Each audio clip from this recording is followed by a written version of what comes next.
بسم اللہ الرحمن الرحیم۔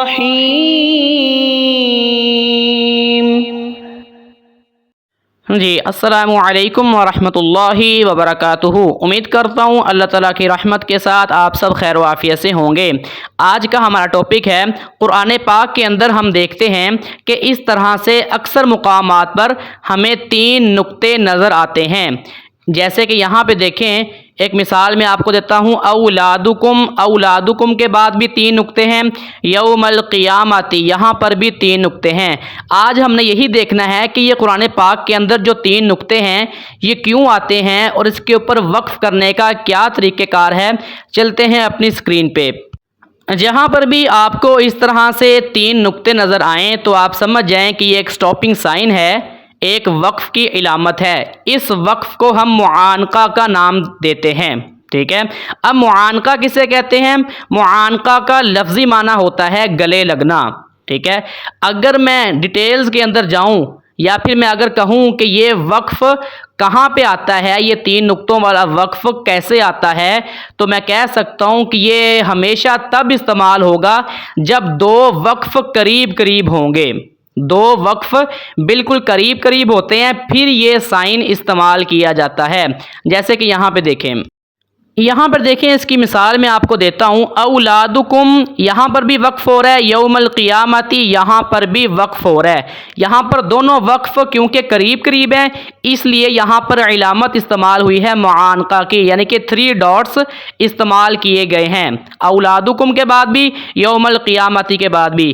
ایک اور مثال میں آپ کو دیتا ہوں، یہاں پر دیکھیں، الف لام میم ذالک الکتاب لا ریب، یہاں پر وقف کیا جا رہا ہے فیہ، اس کے بعد بھی وقف کیا جا رہا ہے۔ یہاں پر بھی دونوں وقف کیونکہ قریب قریب ہیں تو پیچھے بھی 3 ڈاٹس آپ کو نظر آئیں گے اور فیہ کے بعد بھی آپ کو 3 ڈاٹس نظر آتے ہیں، یعنی کہ ہمیشہ یہ وقف معانقہ 3 ڈاٹس والا وقف جو ہے یہ وہاں پر استعمال ہوتا ہے جب 2 وقف بالکل قریب قریب ہوتے ہیں۔ کلیئر ہو گیا؟ اب چلتے ہیں دیکھتے ہیں کہ جہاں پر بھی یہ 3 ڈاٹس والا وقف استعمال کیا جاتا ہے وہاں پر ہم نے کیسے وقف کرنا ہے۔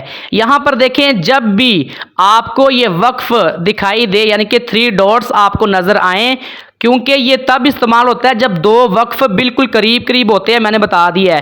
تو آپ نے کیا کرنا ہوتا ہے، ایک جگہ آپ نے وقف کرنا ہوتا ہے اور دوسری جگہ آپ نے وقف نہیں کرنا ہوتا، ٹھیک ہے۔ یہی اس کا قاعدہ ہے، ایک جگہ وقف کریں لیکن دوسری جگہ آپ وقف نہ کریں۔ اگر پہلے وقف پہ آپ نے وقف نہیں کیا پھر دوسرے کے اوپر آپ نے وقف لازمی کرنا ہے۔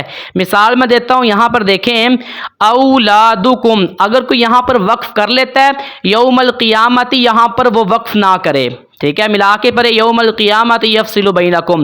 اگر کوئی اولادکم پہ وقف نہیں کرتا، اولادکم یوم القیامہ، تو یوم القیامہ پہ اس نے وقف لازمی کرنا ہے، یعنی کہ ایک جگہ پہ آپ نے وقف کرنا ہوتا ہے اور دوسری جگہ آپ نے وقف نہیں کرنا ہوتا۔ اس کے بعد ایک کوسچن پیدا ہوتا ہے، کیا یہ وقف معانقہ کرنا ضروری ہے؟ یعنی کہ جس طرح میں نے آپ کو بتایا ہے کہ ایک جگہ وقف کرنا ہے اور دوسری جگہ وقف نہیں کرنا، کیا اس طرح ہی ہم نے وقف کرنا ایسے ضروری ہے؟ ہاں جی، بالکل ضروری ہے۔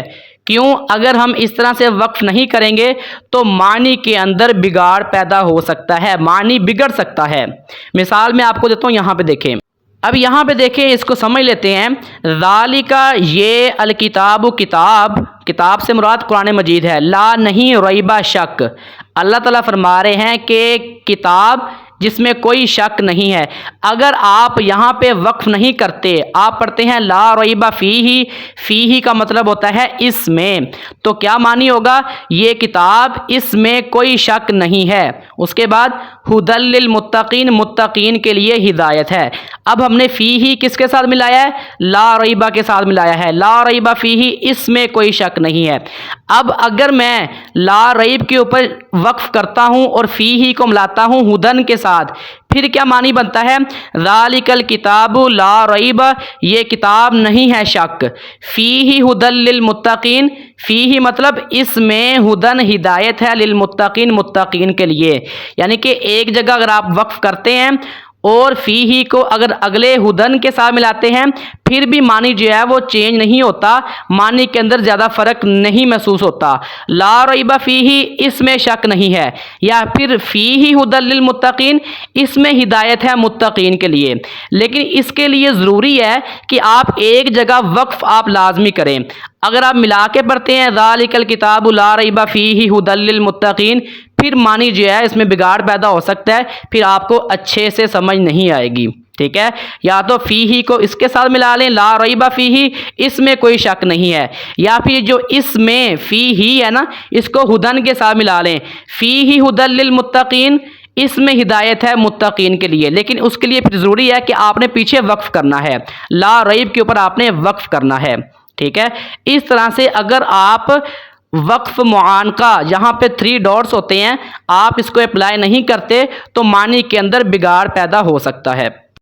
چلیے بالکل آسان کر کے میں آپ کو سمجھاتا ہوں۔ جیسے کہ اگر ایک شخص بیٹھا ہوا ہے کرسی پہ اور میرے سامنے چیزیں بھی کچھ پڑی ہیں جو چمک رہی ہیں، ٹھیک ہے، اور میں آپ کو بتاتا ہوں یہ چیزیں ہیں اس کی، میں نے وقف کیا اس کی کے اوپر، اس کے بعد میں آپ کو بولتا ہوں خوبصورتی بہت ہے، ٹھیک ہے، یعنی کہ بات آپ کو صحیح سمجھ میں آ گئی ہے کہ یہ چیزیں اس کی ہیں، خوبصورتی بھی بہت ہے چیزوں کی، ٹھیک ہے۔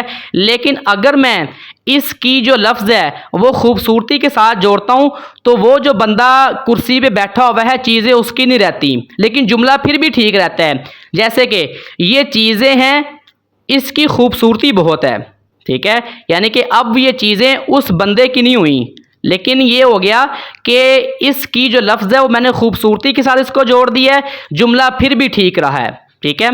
یعنی کہ اگر میں وقف پیچھے کرتا ہوں یا آگے کرتا ہوں جملے کے اندر بگاڑ پیدا نہیں ہوتا، لیکن اگر میں دونوں جگہ وقف نہ کروں تو آپ کو سمجھ میں بات نہیں آئے گی کہ یہ چیزیں اس کی ہیں کہ نہیں ہیں۔ جیسے کہ میں بولتا ہوں یہ چیزیں ہیں اس کی خوبصورتی بہت ہے، ٹھیک ہے، یعنی کہ اب آپ کے ذہن میں 2 باتیں ہو گئی ہیں، یہ چیزیں ہیں اس کی خوبصورتی بہت ہے، پتہ نہیں اس کی میں نے اس کے ساتھ لگایا ہے کہ اس کے ساتھ لگایا ہے، اس طرح سے آپ کو بات سمجھ میں نہیں آ سکتی۔ اس لیے ضروری ہے کہ آپ ایک جگہ وقف لازمی کریں تاکہ معنی اچھے سے واضح ہو جائے اور کلیئر ہو جائے۔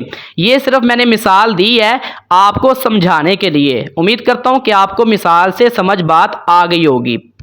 مزید آپ سمجھ لیں یہ جو لفظ معانقہ ہے اس کا دوسرا نام معاقبہ بھی ہے، اور سعودیہ کے اندر زیادہ تر معاقبہ کے نام سے اس کو پہچانا جاتا ہے۔ اب مزید آگے چلتے ہیں کہ یہ جو لفظ معانقہ ہے اس کے 3 ڈاٹس کیوں ہوتے ہیں، یعنی کہ قرآن پاک کے اندر اگر وقف معانقہ استعمال ہو تو وہاں پر 3 نقطے ہی کیوں استعمال کیے جاتے ہیں؟ دیکھیں جی، لفظ معانقہ ہو یا پھر معاقبہ ہو، کیونکہ ان الفاظ کے 3 نقطے ہیں، اس لیے قرآن پاک کے اندر بھی 3 نقطے وہاں پر لگا دیے جاتے ہیں۔ جیسے معانقہ 1 نقطہ نون کا ہو گیا 2 قاف کے، معاقبہ 2 قاف کے 1 با کا، کیونکہ اس لفظ کے ان الفاظ کے 3 نقطے ہیں، اس لیے ان شارٹ فارم میں 3 ڈاٹس لگا دیے جاتے ہیں۔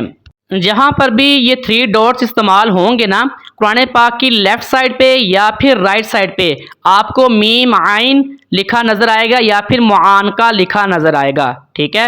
امید کرتا ہوں کہ آپ کو آج کی ویڈیو اچھی لگی ہوگی۔